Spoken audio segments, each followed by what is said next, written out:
एक मोठा ड्रग्ज जप्तीचा घडलेला तपास, ज्यामध्ये नागपूरच्या डॉक्टर बाबासाहेब आंबेडकर आंतरराष्ट्रीय विमानतळावर अंमली पदार्थांचा पुरवठा रोखण्यात आला आहे।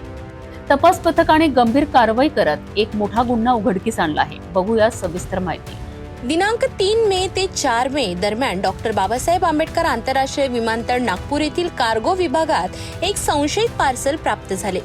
सुरक्षा व्यवस्थेतील अधिकारी योगेंद्र सुधाकर बोरीकर यांनी त्याबाबत वरिष्ठांना माहिती दिली आणि त्वरित तपास सुरू केला। सुरक्षा व्यवस्थेतील अधिकारी व पोलिसांनी कार्गो विभागातील डोमेस्टिक स्क्रीनिंग मशीन समोर तपासणी केली आणि त्यात एक खाकी रंगाच्या पुड्याच्या बॉक्समधून अंमली पदार्थ गांजा सापडला। यामध्ये हिरवट काळसर रंगाची ओलसर फुले, बिया, पाने आणि काळ्या असलेली वनस्पतीच्या तुकड्यांचा समावेश होता। या गांजाचे वजन एकूण 10 किलो 28 ग्रॅम होते आणि त्याची किंमत अंदाजे 2,05,60,000 रुपये होती। तपास पुढे गेल्यानंतर पार्सलचे मालक शोधले गेले आणि त्यांच्यावर NDPS ऍक्ट अंतर्गत गुन्हा दाखल करण्यात आला। पोलिसांनी गांजा जप्त करून आरोपीस ताब्यात घेतले आणि तपास सुरू केला। या तपासात परिमंडल क्रमांक 1 चे पोलीस उपायुक्त लोहित मदानी, सहाय्यक पोलीस आयुक्त अशोक शेडके यांच्या मार्गदर्शनाखाली तपास पथकाने कार्यवाही केली। सोनेगाव पोलीस स्टेशन तर्फे काल दिनांक 3 मेला रात्री 10:10:30 आम्हाला अशी माहिती मिळाली की विमानतळावर एक पार्सलमध्ये संशयास्पद वस्तू आहे, म्हणजे त्यांना आढळून आलं। त्यामुळे आम्ही तिथे रवाना होऊन सदर जो पार्सल होते ते राहुल फिटनेस ओरिसा येथून आलेले दिसून येत होते आणि जाणार ते शाहजहानपूर उत्तर प्रदेश येथे त्याचा डिलिव्हरी होणार होती।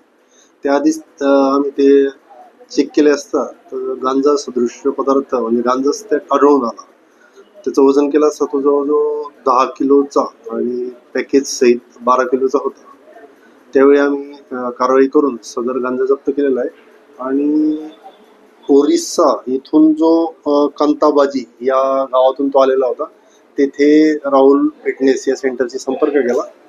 त्याने सांगितलं की आमच्या पॉप्युलॅरिटीमुळे कोणीतरी चुकीने आमचं नाव घेतलंय किंवा मुद्दाम फसवण्याचं नाव घेतलंय, तर तो एक तपासाचा भाग आहे। दोन्ही ठिकाणी टीम्स पाठवून त्यातील आरोपी आपण निष्पन्न करून त्यांना अटक करू। सर, अशा पद्धतीचा पार्सल कंपनीच्या माध्यमातून पाठवलं जातं। पार्सल कंपनीना काही निर्बंध आहेत कशा पद्धतीने ते पार्सल चेक करतात की नाही, काय काय आहे, काय सांगतात पार्सल कंपनी? प्रत्येक पार्सल कंपनीचे त्यांनी ठेवलेले नॉर्म्स वगैरे या वेगवेगळ्या प्रकारचे आहेत, परंतु त्यांनी एक गोष्ट कंपल्सरी म्हणजे काय आपण पार्सल घेतो ते चेक करणं गरजेचं आहे आणि जेव्हा विमानतळाशी संबंधित असतं त्यावेळेला ही काळजी प्रकर्षाने घेतली गेली पाहिजे आणि या प्रकरणात ती घेतली गेल्याचे दिसून येत नाही। डॉक्टर बाबासाहेब आंबेडकर विमानतळ नागपूर येथील एका महत्त्वाचे ड्रग्ज जप्ती प्रकरण पोलिसांच्या कडक तपासामुळे एक मोठा अंमली पदार्थांचा पुरवठा रोखण्यात आला आहे। या घटनेची चौकशी पुढे सुरू आहे।